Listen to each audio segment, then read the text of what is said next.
امام کاظم ته کاظم نه ویلي ای کظم الغیظ مولا به غصې نه کنټرول کول یو شی چې موږ تاسې دین دنیا خرپوي هغه د غصه و بې کنټروله غصه چې انسان خونې کې یا کلي کې یا جامې کې غصې حالات کې راشي چې څه خولې نه راتلي وروسته د بیا پښیمانه شي خو هغه خیمنته د بیا ځکه فایده نه کوي چې نقصان د ډېرو نه جوړ شي امام کې یو صفات دا و کاظم و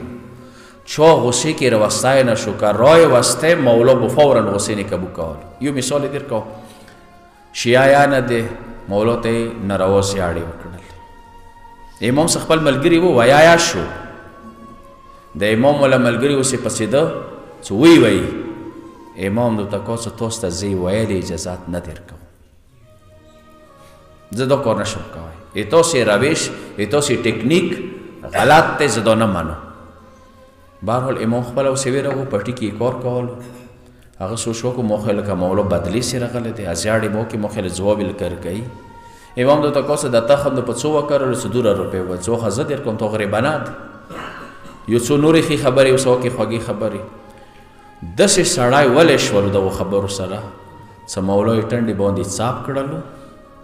و مولا باندې ایمان راوړي و دا جمله ظاهرا کوي چې الله اعلم حیث یجعل رسالته خدای د بهتر پیږي چې چونه امام جوړوي چونه پیغمبر جوړوي ته یې امام چې مثلا دورسته رسنه ما څه وکړو تو څه وکړل نن یو شی چې موږ تاسې خونه ورسره کنټرول کوی شو کلی ولس